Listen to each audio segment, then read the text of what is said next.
The whole world is governed by laws, the universe, in fact. Laws. We call it the law of electricity. We call it the law of gravity. There's mathematical laws, there's physical laws, speed and velocity laws, agricultural laws. There's all kinds of laws. Now that we find ourselves on the spinning planet, you just have to learn what I call the setup. Learn the setup. Life's setup. Now, we didn't set it up, but we're here, so you got to learn it.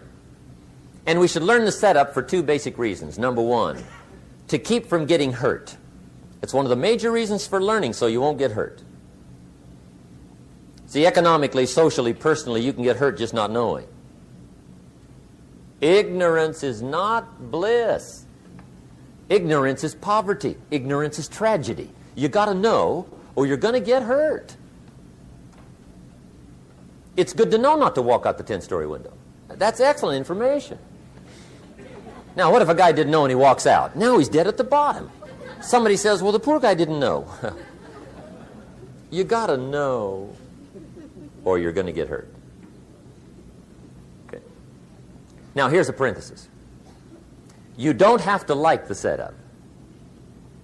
I don't ask you to like how it is. That's not what's important. But it is important to learn how it is. Okay? So you don't have to like it, but you should learn it. That's what I tell the kids, right? Make sure you get the information. What you think about it, that's up to you. What you're going to do with it, that'll soon be up to you. But make sure you get it. See, there's nothing worse than being stupid. Nothing. I mean, being broke is bad, but being stupid is awful. And what's really bad is being broke and stupid, right? That's about the end of the world. I mean, there isn't anything much worse than that. Unless you're sick. Sick, broken, stupid. I mean, that is it, right? There's nowhere else to go. So make sure you get the information. It's key. You don't have to like it, but learn it. If this big monstrous thing lifts up in the sky, hangs there for a little while, cuts loose, comes crashing down, boom, shakes the ground for 5 miles. And then this big monstrous thing lifts back up in the sky, hangs there for a little while, cuts loose again, comes crashing down, boom, shakes the ground for 5 miles. It just keeps doing it, this big monstrous thing, lifting up and then crashing down, boom. Now, you might come along one day and say, that's got to be a stupid arrangement, which is okay. You're entitled to your opinion. But the first thing you should learn to do is get out from under it, right? That's number one. You might have a great moral argument. You might want to shake your finger at the sky, but do it from over there, right, so you don't get smashed. It's called your basic smart. So number one, learn so you won't get hurt. Whether you like it or not, learn. Now here's the second reason for learning, the setup, to benefit. It's called the plus of life. And that's what life is, right? Both minus and plus. The minus is tragedy, heartache, misery, failure, unhappiness. But life is also happiness, prosperity, good feelings. So here's the key. Learn to get on the good side of the way things work.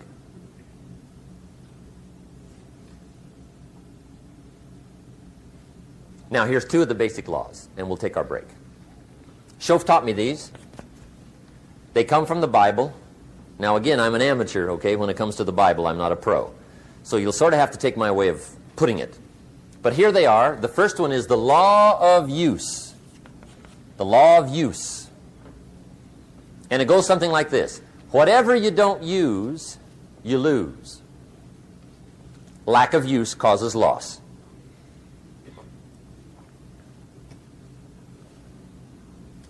On this planet, maybe not the next one, but on this one, if you tie your arm to your body, leave it there long enough, you'll never use it again. It's over for the arm. Now, it may not be over, but it's over for the arm. The only way to keep the use of this arm is what? Keep using it. If you quit, you lose automatically. They don't bring it up for a vote. You lose automatically when you quit. Now, the same thing that goes for your arm goes for your brain, mentality. The same thing goes for all the human virtues. Ambition, unused, declines. Strong feelings, unused, diminish. It doesn't grow, it diminishes. Faith, unused, decreases. It's a law. Vitality, unused, diminishes. Energy, unused, decreases. The guy says, well, I'm going to save up my energy. You can't do that. That's like trying to save today, put it on the end of the year. See, you can't do that. They'll come take you away. If you don't use today, what? It's lost. The guy says, well, I'll work twice as hard tomorrow to make up for it. See, that's foolish. You could have done that anyway. Today, unused is lost. A talent unused is lost. An ability unused is lost. So here's one of the key expressions of the evening. Take a new inventory of yourself. Starting tomorrow, new project. Take a new inventory. And make sure that all of your talent and ability and mentality and ingenuity and vitality and strong feelings, faith, courage, make sure that all you've got's being used. Otherwise, you lose. Now, one of the best illustrations of the law of use is a Bible story called the Parable of the Talents. The talent story. Interesting story if you haven't read it in a while. Just review it. It's a good story. An ancient story. It says there was a master with 3 servants. He got them together one day and he said to the 3, I've got these talents. And in those ancient days, a talent was a measure of gold. And he said to the 3 servants, take these talents and see what you can do with them while I'm gone. He said, I'm taking a journey and I'll be gone for a while. When I come back, we'll get together, go over the book, see how you did. He said, here's 5 of these talents for you. 5. Here's 2 of them for you. 2. And here's 1 for you. 1. The master said, take those talents, see what you can do with them. When I come back, we'll get together, we'll go over it all. The servant said, okay, master takes off. According to the ancient story, the master comes back from his trip. When he gets back, he gets the 3 servants together, and as he said he would, he asks, how did it go with those talents? You were 5. What happened? That servant said, well, I took the 5 talents you gave me, and I put them to work.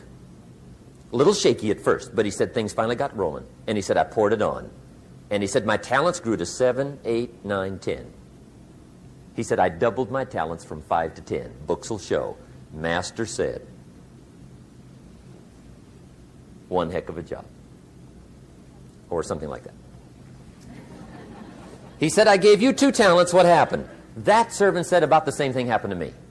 I put those 2 talents to work, poured it on. They grew to 3 and then to 4. He said, I doubled my talents from 2 to 4. Books will show. Master said, well done.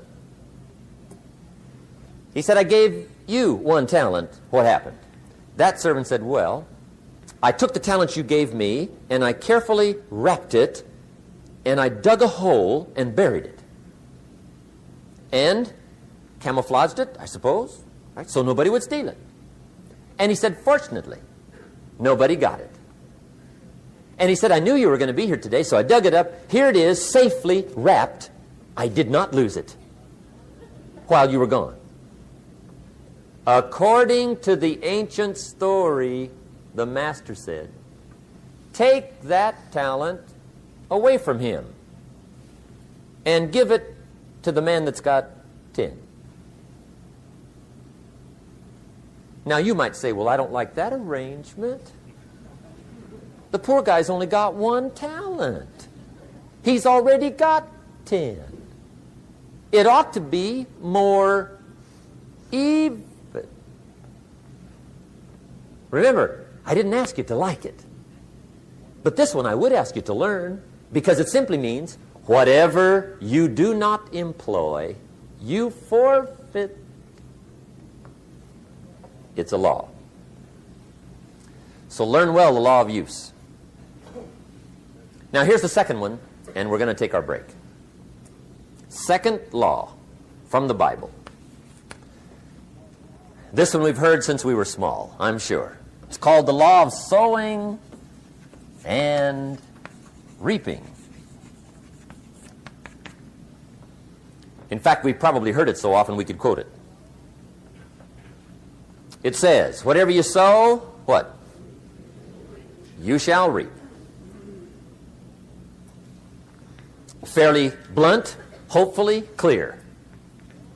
Here's my first suggestion on the law of sowing and reaping. Don't try to beat it.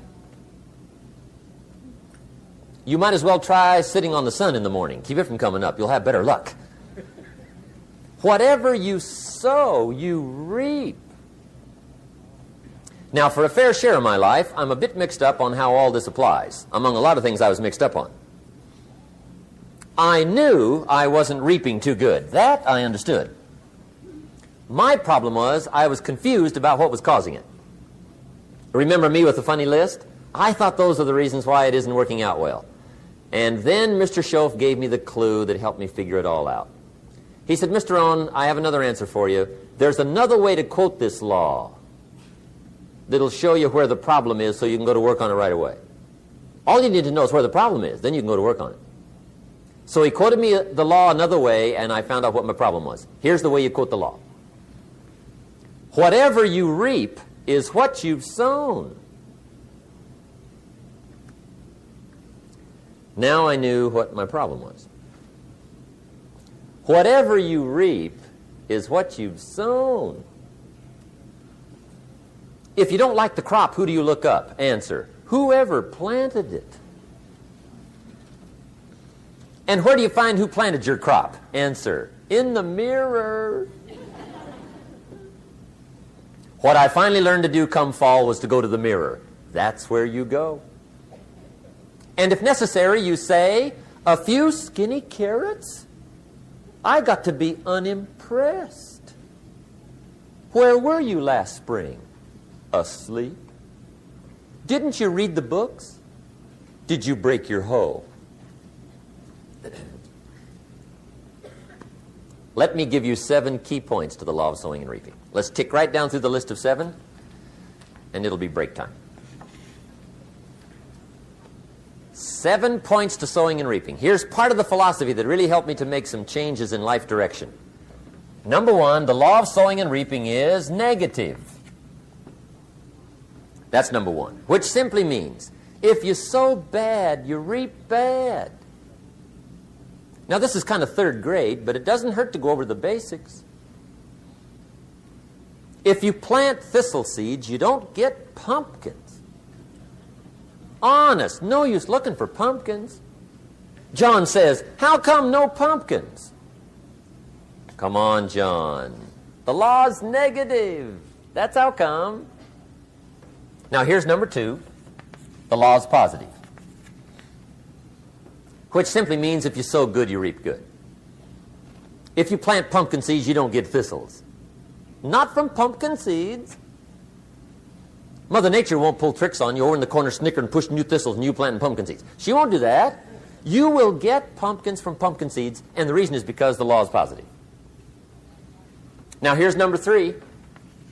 I got excited when I found out the full dimension of this. See, you do not reap what you sow, but rather, you always reap much more than what you sow. So the 3rd key word is more. You don't get back what you put out. You get back much more than what you put out. And it works both positive and negative. On the negative side, it said, if you sow to the wind, you reap the whirlwind. So you've got to get ready for that, or you will be naive.